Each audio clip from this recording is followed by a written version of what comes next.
మాసి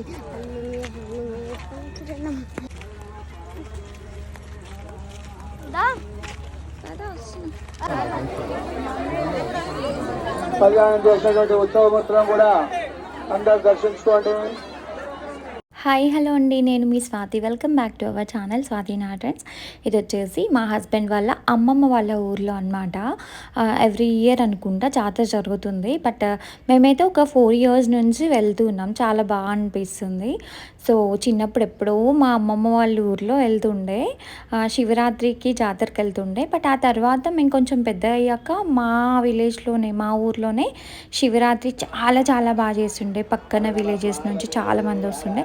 so మా ఊర్లోనే జాతర అవుతుంటే మేము పక్కన ఊర్లోకి ఎందుకు వెళ్తాం కదా. సో అందుకే ఇంకా మా ఊర్లో చాలా చాలా బాగా సెలబ్రేట్ చేసుకుంటుండే శివరాత్రి. అయితే నాకు చాలా ఇష్టము. చిన్నప్పుడు జాతరకి వెళ్తున్నామంటే మన అమ్మమ్మ వాళ్ళు, మామయ్యలు అందరు పైసలు ఇస్తుండే కదా. నాకైతే 3 మేనమామలు, మా పిన్ని, మా పెద్దమ్మ, మా మమ్మీ అనమాట. సో అందుకే నాకైతే చాలా పైసలు వస్తుండే. మా తమ్ముడికి నాకు అన్నీ కొనుక్కుంటుండే జాతరలో. ఇవన్నీ స్వీట్ మెమరీస్ కదా అసలు.